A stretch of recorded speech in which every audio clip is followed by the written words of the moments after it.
Welcome back to WagerTalk.com. I'm Marco D'Angelo, joined in studio today, my normal partner in crime, Bryan Leonard, but we also have a third guy in studio this week, and we're going to be seeing a lot more of them. We've got Preston, the Sports Cheetah.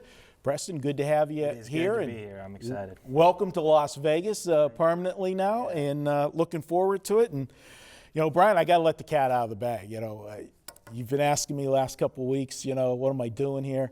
I saw the key. It's Dr. Pepper in the beard. You got it. I got to let it go. It's been. Mine's been growing. By the way, that's the first time you've ever called me normal in your life. Yeah. Normal host. That's about the only time I will. All right, guys, we got the national championship game here. We got Alabama. We got Clemson.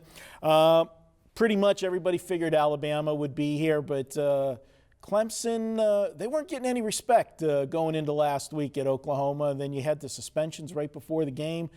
Guys, this Clemson team, I mean, it's hard to fault them. They're undefeated. You know, what are you going to do? But I've never seen a game going into last week against Oklahoma. We do a lot of radio shows, and I'm saying it's like, you know, they're undefeated, but nobody wants to back them. You know, what do you make of it? I just had relatives visit from Clemson. My niece is going to Clemson, and she said the same thing. She said, everybody thinks like we're the number one team, and nobody gives us credit all season long. Obviously, the coach has talked about that to his players. They're on a mission.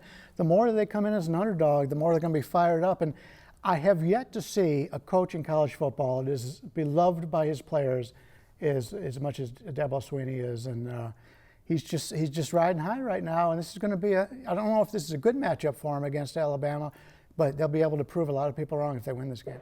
Preston, in the game against Oklahoma, Oklahoma had no answer for Watson at QB. The dual threat quarterback, in the past, that's been the Achilles heel for Alabama. Teams, when they faced, you know, Johnny Manziel, Marshall at Auburn and that. Yep. But this year, you know, they did face one similar type quarterback, not as good. I don't want to compare him to Watson, but the closest to it would have been Tennessee's Joshua Dobbs. And they contained them in that when they only scored 14 points, Tennessee did, against this Alabama defense. Yeah, they did. And I think stylistically you made a great point, because you have a team like Clemson, or excuse me, I should say Sparty, the Spartans that just played Alabama. It was kind of like a poor man's Alabama. And Alabama had been beating up on these teams like Auburn, who plays a similar, grind it out on the ground, focus on the defense, Mississippi State too.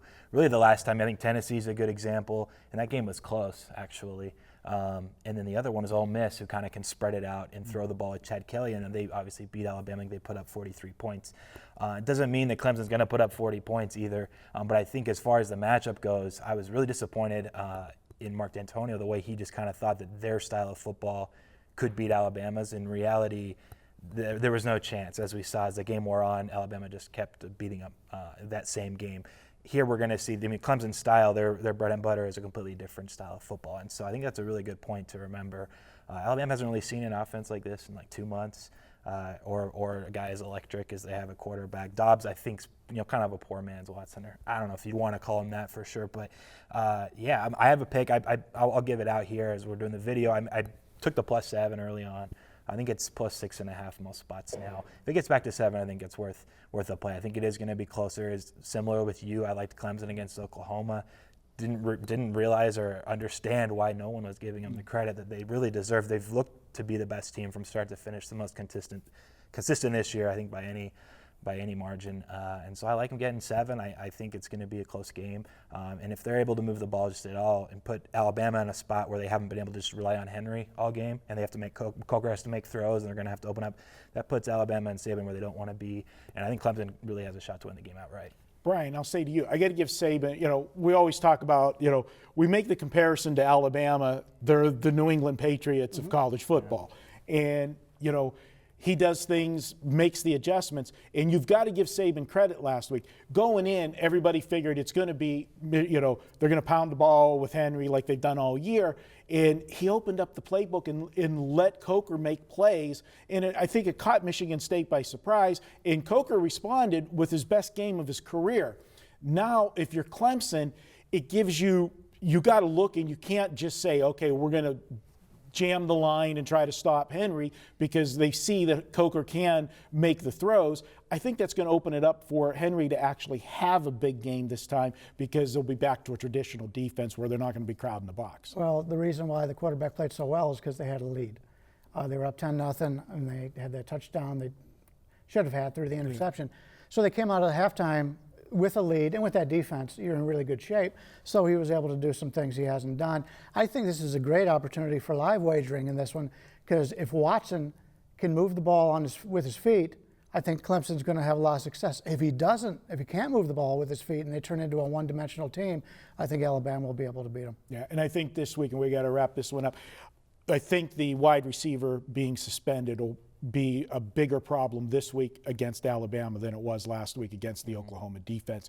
Put you on the spot. You already said you like Clemson plus the 7. Have you got a lean here? It's 7. I lean with Clemson. If not, I don't know if I'll play the game. Right now, I'm going to say I'm probably leaning a little bit the other way on Alabama, and we'll make a final decision later in the week. But we've got some playoff games coming up this weekend, guys. Head on over to WagerTalk. Get your favorite capper. You can get all of his plays Thursday through Monday. Get all those playoff games, the championship game, and basketball for just $69. It's the weekend all access at WagerTalk. It's the best deal going in sports wagering. We'll be back with more here at WagerTalk.com.